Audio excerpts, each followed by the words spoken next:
Muchas gracias por la invitación. Mi tema es hemostasia y trombosis en la mujer, nuevos enfoques. Yo le agregué o no, porque no en todo hay nuevos enfoques. Para que no se desanimen, ya les digo que hay cosas que no hay ninguna novedad, pero que no haya novedades es también importante para el manejo clínico de los pacientes. Yo elegí algunos temas. Principalmente, bueno, todo el tema de los anticoagulantes orales directos, que es la última droga que tenemos en el arsenal antitrombótico, varias cosas que se han dicho sobre síndrome antifosfolípido, cuestiones de preeclampsia y un par de cositas de tromboembolismo venoso. Como verán, todo trombótico. Entonces, lo que yo hice fue juntar presentaciones del subcomité y del propio congreso y algunas cosas de algunos pósters. Entonces, para evaluar, como introducción, para evaluar la toxicidad de una droga, en el periodo de gestación es necesario tener en cuenta la edad gestacional a la cual la mujer o el feto se exponen a dicha droga. Entonces, en general, si la exposición es entre la semana 1 a 4, se llama toxicidad todo o nada. En este periodo es el periodo periimplantatorio, y si hace toxicidad a todo significa que no puede continuar la gestación, o si no le hace toxicidad ya la gestación sigue adelante sin inconvenientes. En la semana entre 4 y 8 es el periodo de la organogénesis, es uno de los periodos de mayor riesgo de malformación por exposición a drogas.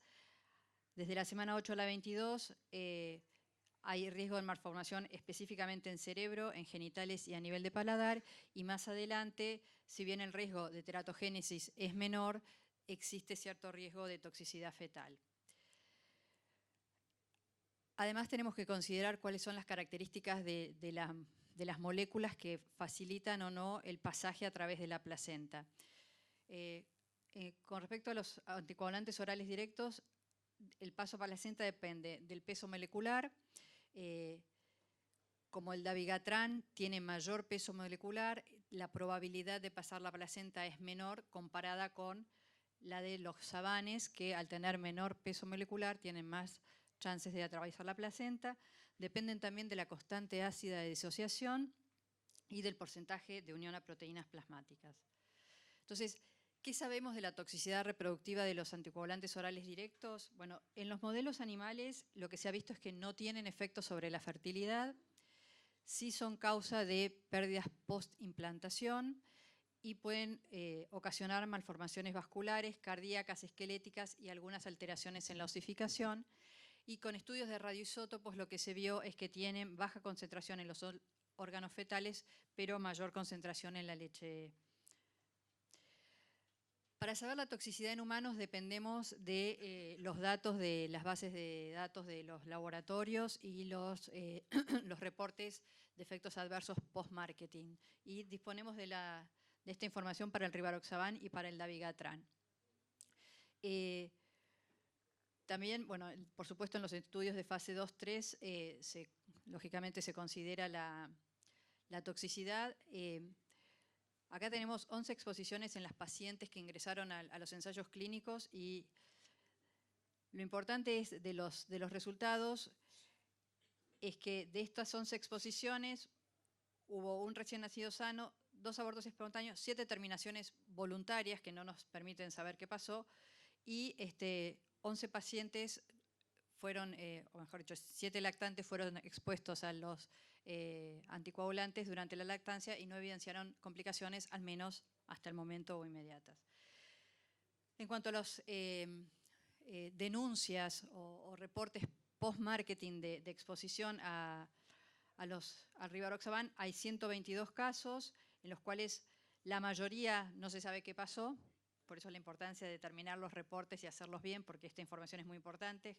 Más de la mitad, 17 recién nacidos sanos, 15 abortos espontáneos, 3 recién nacidos con complicaciones y 17 terminaciones.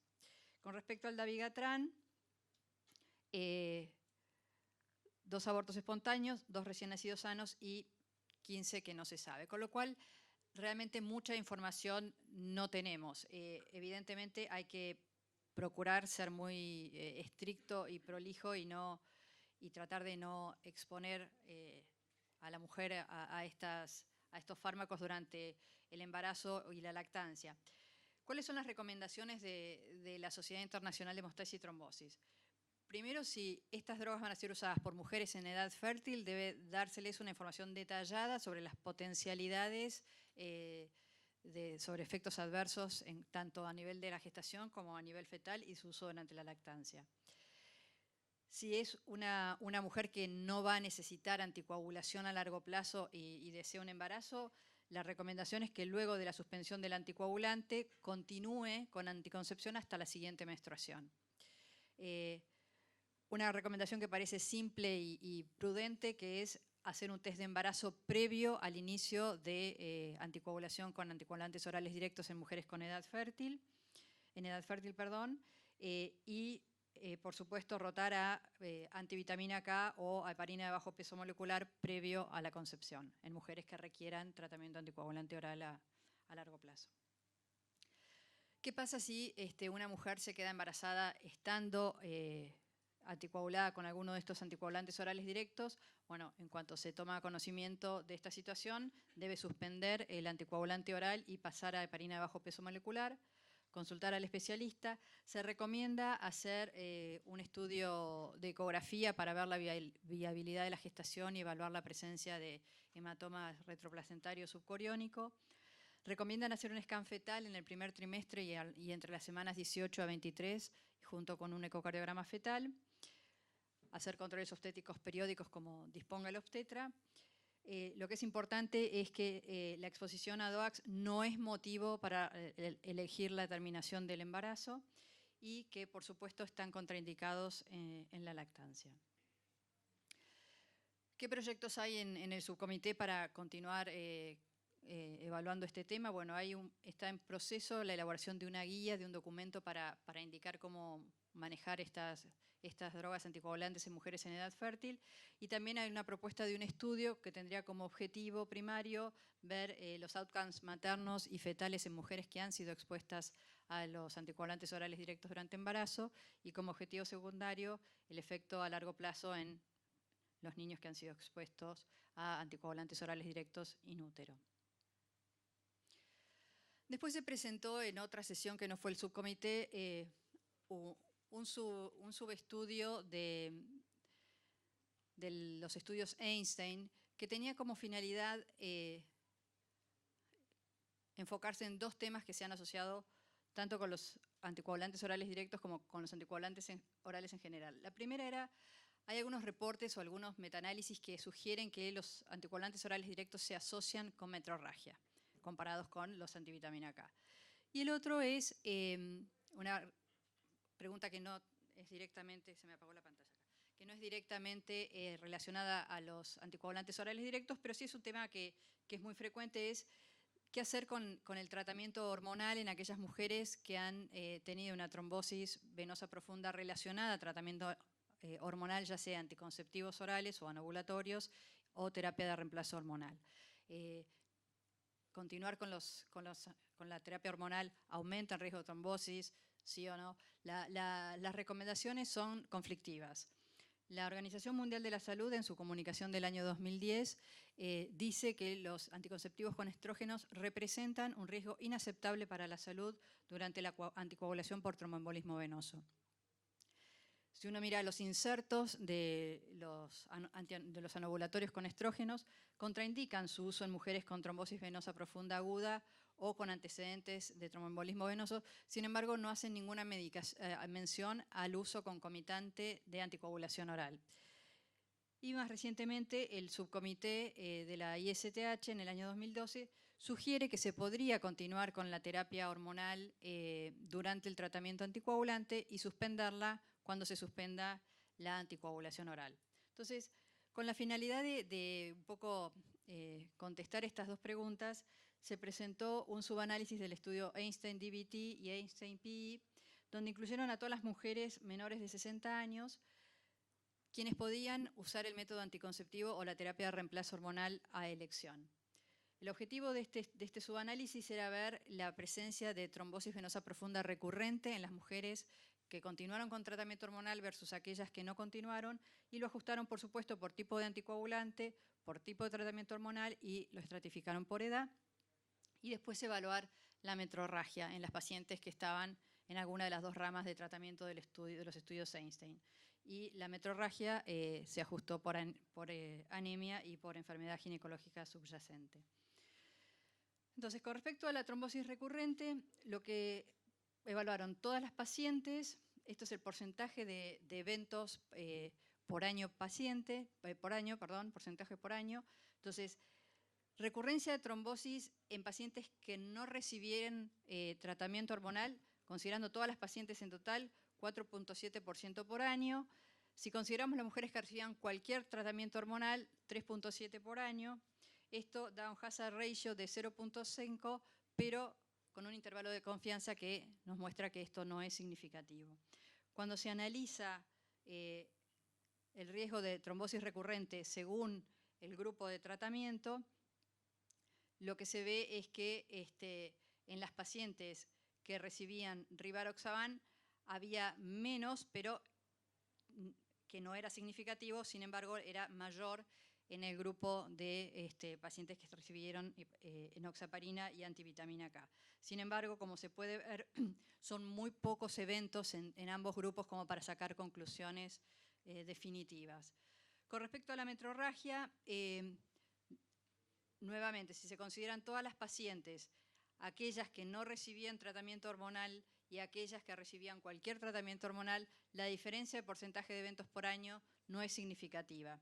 Si se considera después el tipo de anticoagulante que recibían, sí hay una diferencia significativa que si lo calculamos con hazard ratio, da un hazard ratio de 2.1 con un intervalo de confianza de 1.5 a 2.9, lo cual es significativo. Es decir, que sí cabría esperar que las mujeres que están en tratamiento, al menos con Rivaroxaban, tengan más metrorragia durante el tratamiento anticoagulante que aquellas que reciban antivitamina K.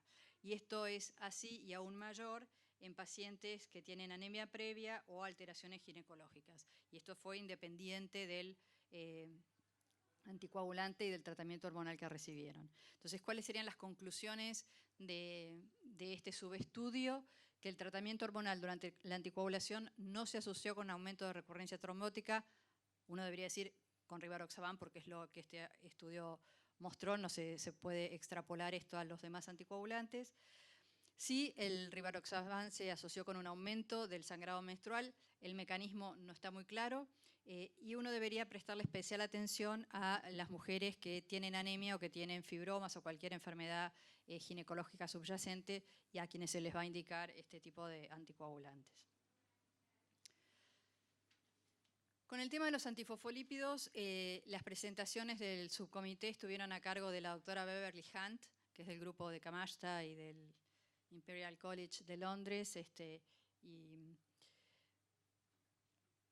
yo hice una especie de resumen, si no se entiende después me preguntan. Entonces, ¿qué pasa? Mi enfoque fue principalmente clínico, como creo que todos los que hacemos consultorio vemos de estas pacientes, muchas todo el tiempo, y vienen a veces ya con medicación o con una información que a lo mejor no está sustentada por la evidencia científica. Entonces, ¿qué pasa con las mujeres que tienen anticuerpos antifosfolípidos positivos, pero no tienen ninguna historia personal, ni de trombosis, ni de complicaciones obstétricas? Entonces, en mujeres que tienen, puse anticuerpos antifosfolípidos, me refiero a inhibidor lúpico y o anticardiolipinas y o antibeta 2, ningún otro, ¿no? Entonces, el estudio de SO del año 2013 es un estudio de casos controles que compararon mujeres con anticuerpos antifosfolípidos positivos, sin historia personal, versus 73 mujeres con SAF obstétrico y 292 controles. O sea, mujeres que no tenían ni SAF obstétrico ni anticuerpos positivos. Y el riesgo de tener complicaciones obstétricas en esas mujeres es de 1.3 con un intervalo de confianza que no es significativo. El siguiente estudio que se presentó es un estudio más reciente, que es ver, bueno, las mujeres que tienen anticuerpos positivos no tienen más riesgo de tener complicaciones obstétricas, pero si esos títulos de anti-beta 2 o de anticardiolipina son altos, ¿es lo mismo? La respuesta es sí.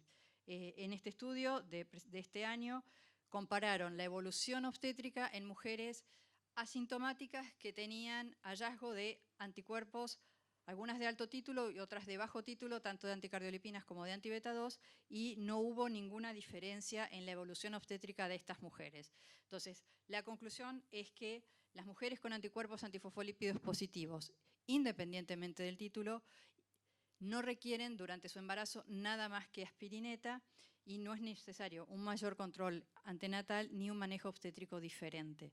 Entonces, hallazgo de anticuerpos antifosfolípidos en una mujer que desea embarazo significa embarazo con aspirineta y nada más. Puse lo de la profilaxis posparto en estas mujeres porque fue tema en una reunión de hace unos meses, me parece, en la Sociedad de Hematología.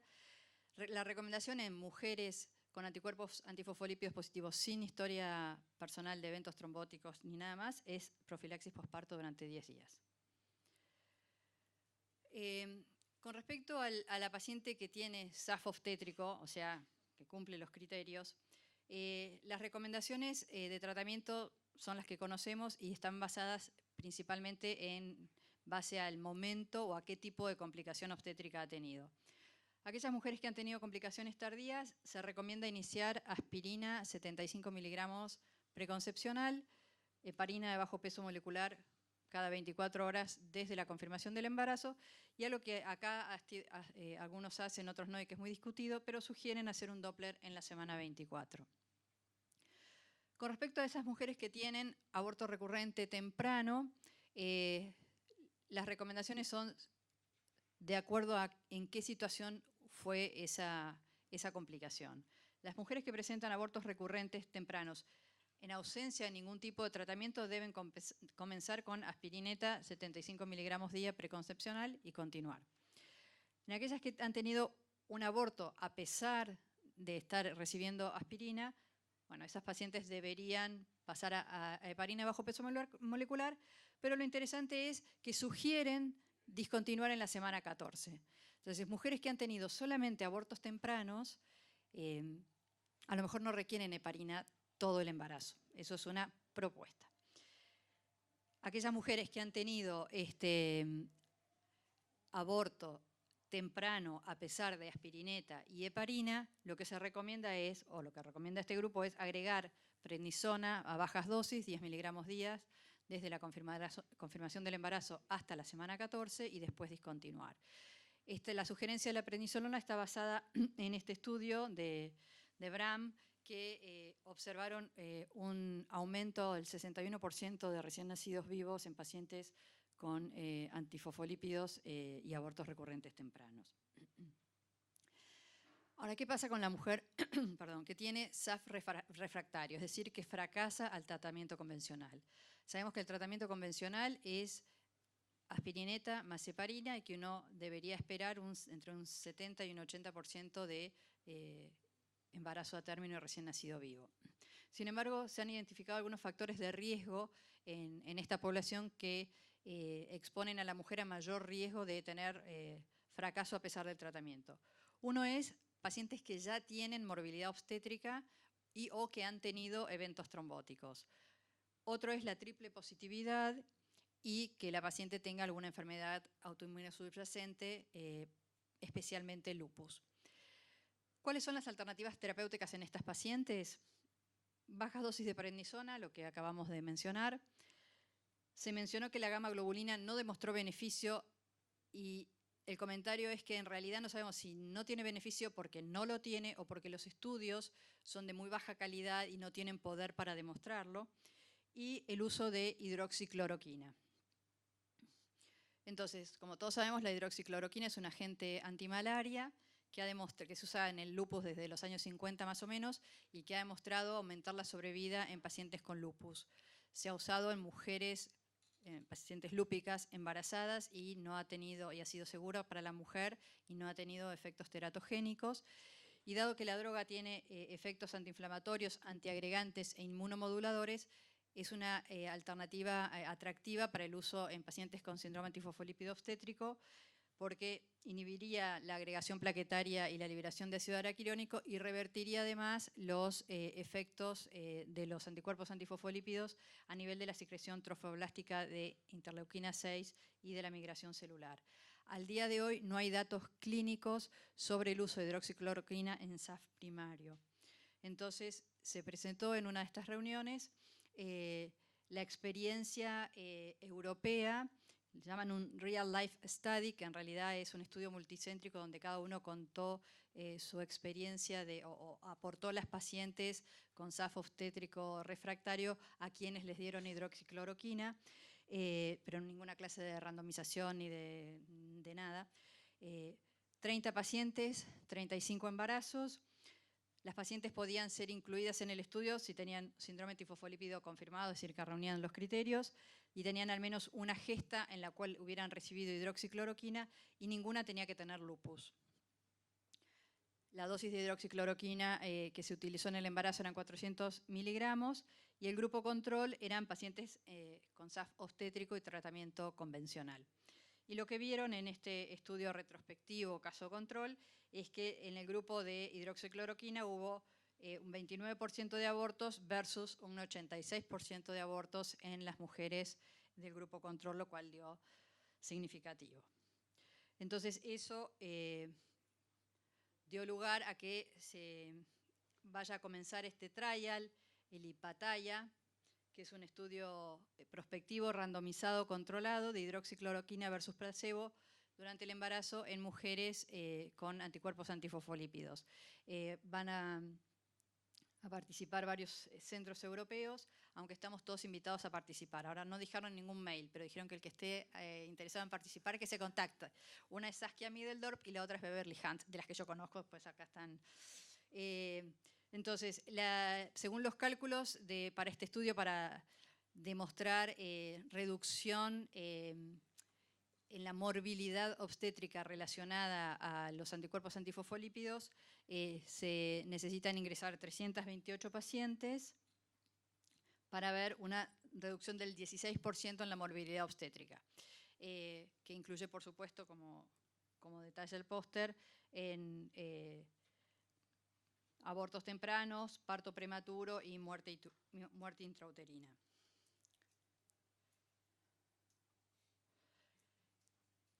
Preeclampsia.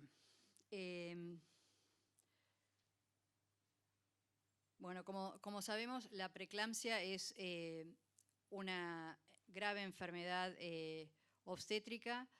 Hay quienes la llaman que es una enfermedad placentaria, que tiene una fisiopatología compleja, en la cual están involucrados no solo la vasculatura, las plaquetas, sino hay un desbalance entre los factores angiogénicos y los antiangiogénicos, un aumento de liberación de citoquinas, lo cual junto con la respuesta materna inmune exagerada, llevan a un daño endotelial y a todas las manifestaciones clínicas que caracterizan a la preeclampsia.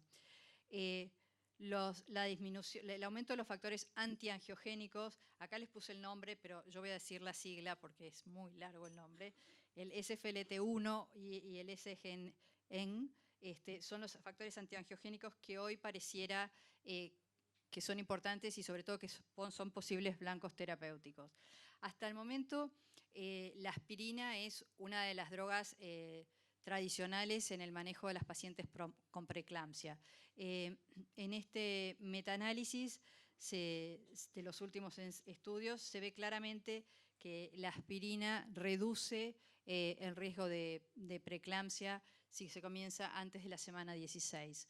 Sin embargo, todos estos estudios incluyen distintas dosis de aspirina que van desde 50 miligramos hasta 150 miligramos, distintas características de las pacientes, con lo cual en realidad es muy difícil saber cuál es la dosis ideal y cuánto tiempo y hasta cuándo debe darse.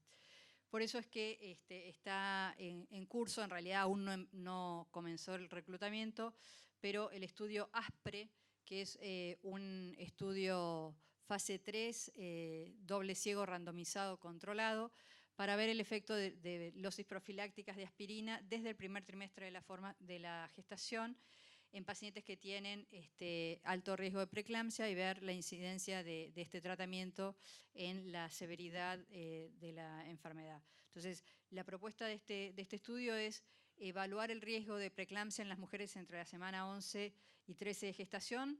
La evaluación o el screening del riesgo va a ser en base a la historia clínica, a los factores angiogénicos, a la presión arterial, perdón por el error, y se va a hacer Doppler de las arterias uterinas.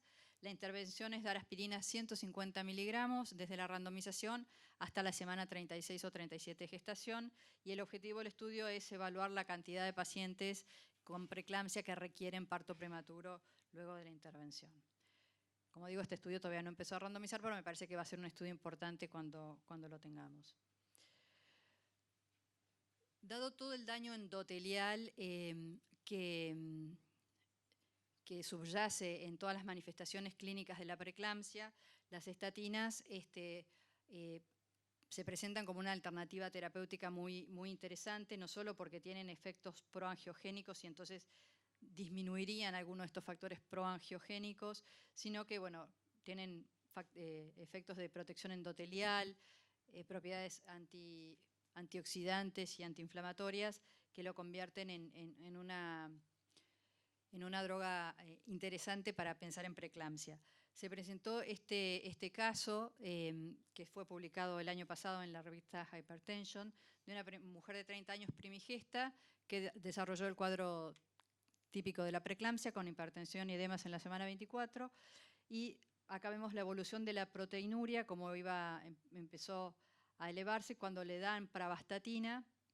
La proteinuria desciende, tiene parto, le suspenden la pravastatina, vuelve a subir la proteinuria, le vuelven a poner la pravastatina y baja. Lo mismo sucede con la presión arterial, la paciente se va poniendo hipertensa, le dan la pravastatina y le baja la presión arterial, hasta que después del parto sigue con pravastatina y sigue la presión arterial normal. Entonces, basado en ese concepto teórico de los beneficios de las estatinas, más algunas experiencias clínicas como esta paciente y otras, está en curso el estudio STAMP, que es un estudio en realidad de prueba de principio, para ver si es verdad que las estatinas pueden ayudar.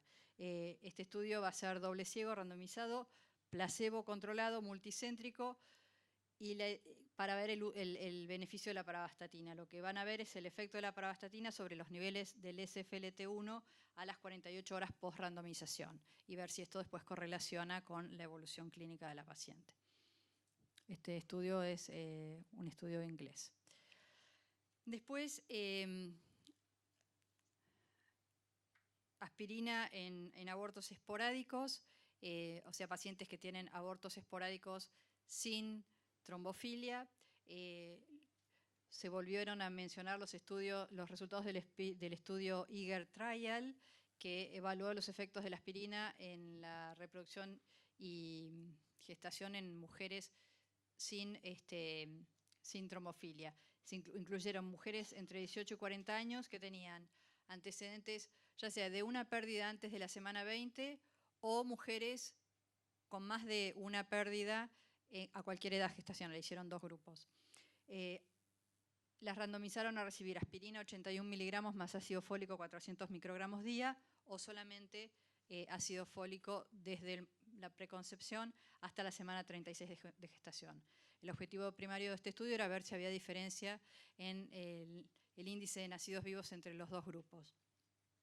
Entonces, no hubo diferencia en los nacidos vivos entre las pacientes del grupo de tratamiento y las del grupo control, tampoco en el porcentaje de abortos entre los dos grupos. Cuando analizaron las mujeres según el momento en el que habían tenido su pérdida inicial, las mujeres que presentaban una única pérdida antes de la semana 20, les iba un poco mejor si recibían aspirina, tenían un 62% de nacidos vivos, comparadas con las que habían recibido solamente ácido fólico, pero este beneficio no se mantuvo si se consideraban las mujeres que habían tenido más de una pérdida en cualquier momento de la gestación.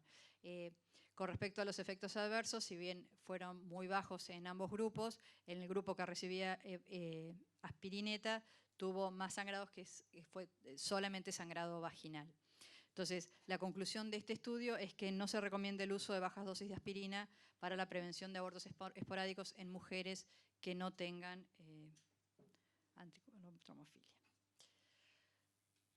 El tromboembolismo venoso, en realidad no hubo muchas cosas novedosas. Se presentó este estudio, que es un estudio que lo que tiene de valioso me pareció es que es un estudio poblacional. Si bien los eventos no fueron adjudicados por un comité, es un gran número de pacientes y eso lo hace valioso, donde evaluaron el riesgo de trombosis relacionado con el índice de masa corporal. Entonces, vieron el índice de masa corporal preembarazo y el riesgo de trombosis. Se consideró las pacientes con índice de masa corporal de 18.5 y 25 como la referencia, o sea, como riesgo 1. Y lo que se ve es que a medida que aumenta el índice de masa corporal preembarazo, el riesgo de desarrollar trombosis durante el embarazo también aumenta. Esto, en alguna manera, había estado reportado en estudios más pequeños. Y lo que también vieron en este estudio es que el aumento de peso exagerado durante la gestación, más por arriba del percentilo 90, es decir, más de 22 kilos en el embarazo, sí se asocia también con un aumento del riesgo de desarrollar trombosis venosa profunda durante la gestación. Eso aún ajustado por el peso e índice de masa corporal preembarazo. Después se presentó el doctor Huseman de Leiden, presentó una nueva aproximación a una propuesta de estudio para el diagnóstico de tromboembolismo pulmonar en el embarazo. Entonces, en su introducción decía esto, ¿no? Que el problema de diagnóstico de TEP en el embarazo son principalmente que los algoritmos están basados en modelos de decisión realizados en pacientes no embarazadas. Con el dímero D pasa lo mismo, y los estudios de imágenes en pacientes no embarazadas. Todo lo que se sabe es en pacientes no embarazados y no ha sido validadas en la población de mujeres embarazadas. Sabemos que la tomografía computada expone a menor radiación fetal, pero mayor radiación a la madre que el centellograma ventilación-perfusión. Y en principio, según el doctor Huseman, la tomografía tiene mayor porcentaje de resultados positivos que el centellograma ventilación-perfusión. Sin embargo, en el Congreso también se presentó un metaanálisis que no apoyó este comentario. El metaanálisis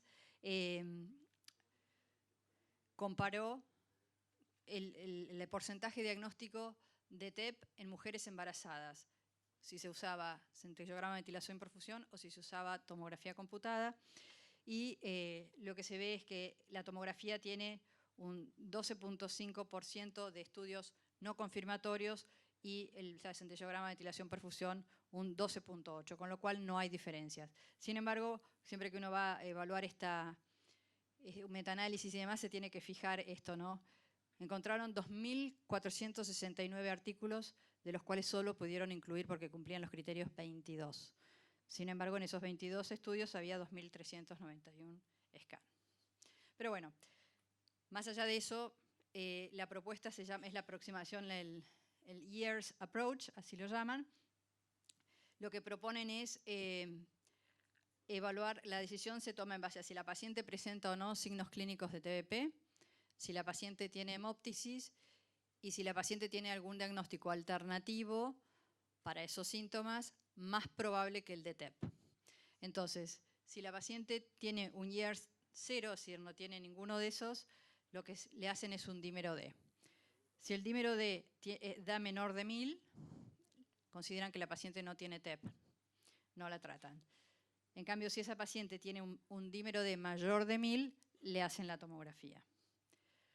Si la paciente tiene alguno de estos puntos, le hacen un dímero D y lo que considera el valor de corte del dímero D en esta situación es más bajo. Si la paciente tiene un dímero D menor de 500, no tiene TEP, pero si tiene mayor de 500 le hace la tomografía. El doctor presentó la actualización al momento de la presentación habían incluido 78 mujeres, según este algoritmo. Al 30% de mujeres, es decir, a 24, no le habían hecho TAC y habían diagnosticado 5% de TEP agudo con esta aproximación, y al momento de la presentación no habían tenido ninguna TEP no diagnosticado después. Este es un póster que en realidad lo traje porque es un tema que es frecuente escuchar y sobre el cual no hay mucha evidencia, que es el uso de heparina de bajo peso molecular y la osteopenia, la densidad ósea y demás. Si hay que hacer. Entonces, este es un estudio finlandés que evaluó 92 mujeres que recibieron enoxaparina o dalteparina durante el embarazo. La media de duración del tratamiento con heparina fue de 247 días, considerando las que recibieron también heparina pre y posparto. El intervalo entre el parto, es decir, la heparina y la densitometría, fue de 4 años, y los compararon con las densitometrías de 60 controles. En estos controles, el tiempo entre la densitometría y el parto fue de 7 años. Los dos grupos no son exactamente comparables, como bien se ve acá. Las pacientes eran más jóvenes, tenían un menor índice de masa corporal y habían tomado anticonceptivos menos tiempo que las pacientes del grupo control. Si esto era porque eran más jóvenes, no se sabe. Pero lo importante de este estudio es que lo que vieron es que la densitometría lumbar, de la columna lumbar en las pacientes que habían recibido heparina, era un poco menor que la de las pacientes del grupo control. Sin embargo, eso no se vio en la densitometría de la cabeza del fémur. Entonces, no queda muy claro cuál es el verdadero valor de este hallazgo. Lo que sí pudieron observar es que no hay correlación entre valores de densitometría y tipo de heparina, valores de densitometría y dosis total de heparina recibida. No sabemos si correlaciona con otros parámetros o no, y tampoco sabemos cuál era el estado previo de las densitometrías de estas mujeres. Sin embargo, me parece que la única cosa a rescatar de este estudio es que, o de esta experiencia en realidad, es que el solo hecho de usar heparina de bajo peso molecular no significa necesariamente osteopenia. De hecho, las características de las pacientes eran diferentes, entonces uno no puede sacar conclusiones. Sin embargo, lo que sabemos es que no era tan terrible su densitometría, a pesar de la dosis y a pesar del tiempo que habían recibido heparina. Nada más.